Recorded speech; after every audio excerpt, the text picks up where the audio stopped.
ជំរាបសួរលោកអ៊ំលើកដៃថ្វាយព្រះក្មួយអ៊ី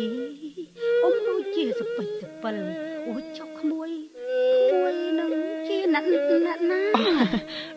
អ៊ំខ្ញុំឈ្មោះរតនៈណាលោកអ៊ំរតនៈណារតនៈប្តីនាងមុនហ្នឹងពិតមែនហើយលោកអ៊ំខ្ញុំជាប្តីរបស់អូនលំអងណាយីហុយមិនក៏អញ្ចឹងក្រែងគេថាក្មួយប្រុសនឹងស្លាប់បាត់ទៅហើយអូយចុះមិនក៏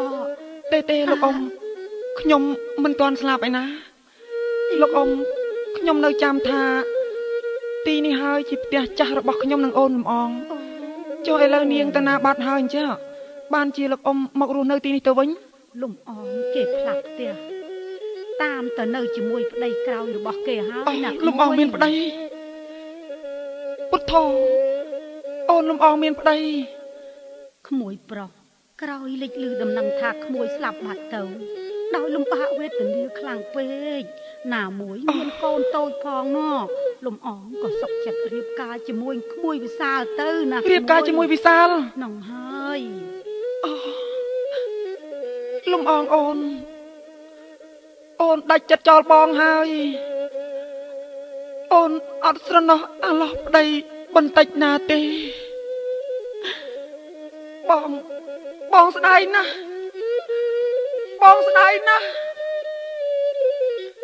លំអង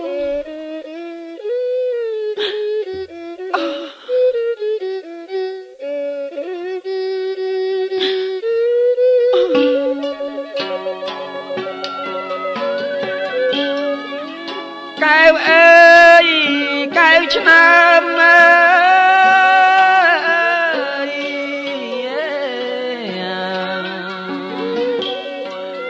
ខ្លាមថ្ងៃអេចិត្តណា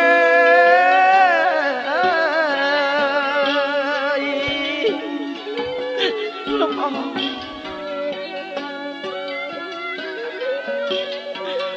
មិនគូមិន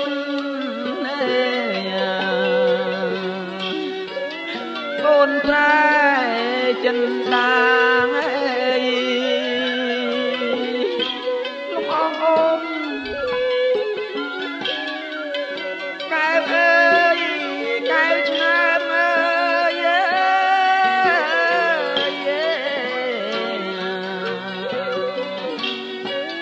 តាមថ្ងៃចិត្តណា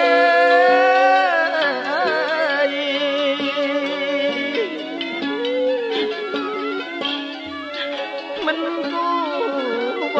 មិត្តអូនប្រែចិនតាងអើយអូនលំអងប្រត់ពីសាមីអើយតាច់ចិត្តរៀបការអើយ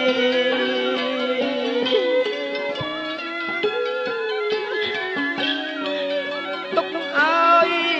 រៀមរាងអើយសោកកាអាឡ័យ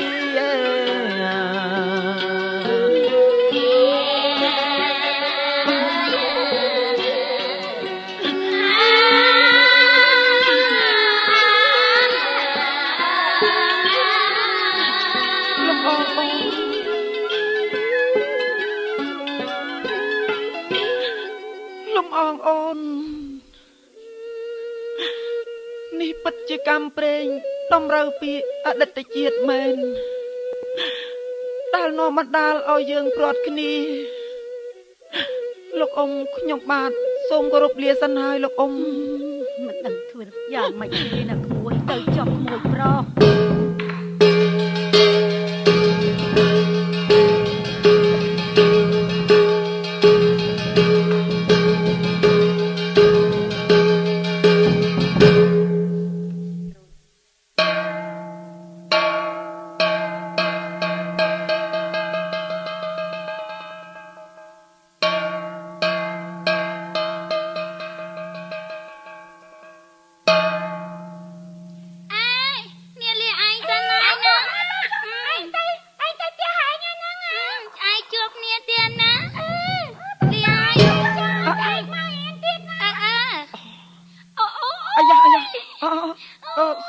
សុំទោសក្មួយណាសុំទោសយីប្រឡាក់ដីក៏ច្រើនណាស់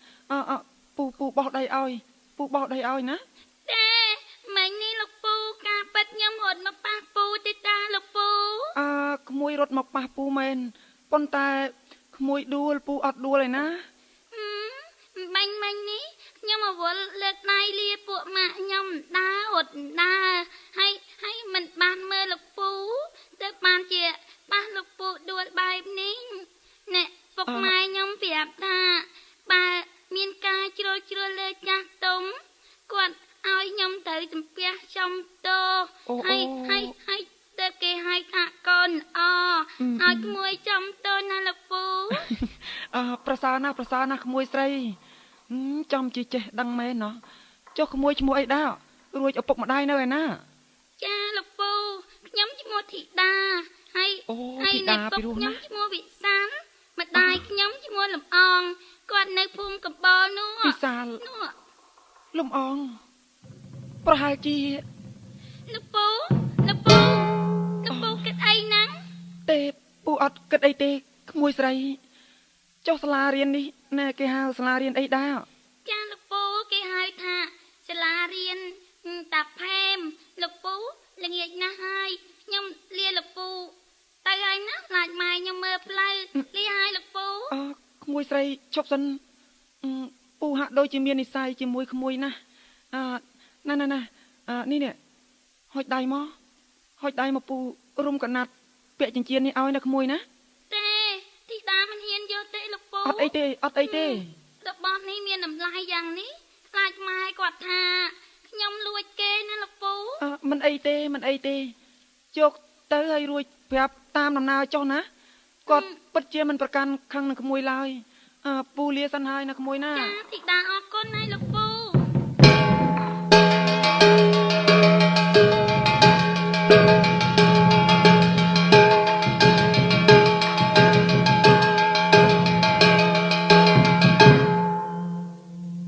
អូនមានដាំទឹកឲ្យបងនៅហ្នឹងចាអូនដាំពុះឲ្យណាបងនេះណែអញ្ចឹងណាបានគេហៅថាប្រពន្ធចេះផ្គប់ប្តីបងឯងចេះតែបញ្ចូលខ្ញុំហើយកុំតែអាណិតបងឯងមកពីស្រែខ្លាចស្រែកទឹកកុំអីខ្ចីរវល់ទេសាក់មើល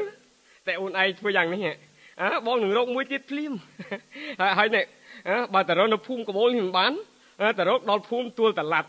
ព្រែកកុកអំពិលហើយបដាយកមកឈឺចិត្តអូនឯងភ្លាមឡំអូនក្តិចផ្លូវឲ្យដាច់អូយបងថាលេងទេអូនឡើងនេះទៀតណាយទីណាមកទាន់រាច់បងថាកុំអូនឯងថាអត់អីទេមកពីបងឯងហ្នឹងទីដាកូនមកផ្លាស់សម្លៀកបំពាក់ទៅណានឹងអាលណែ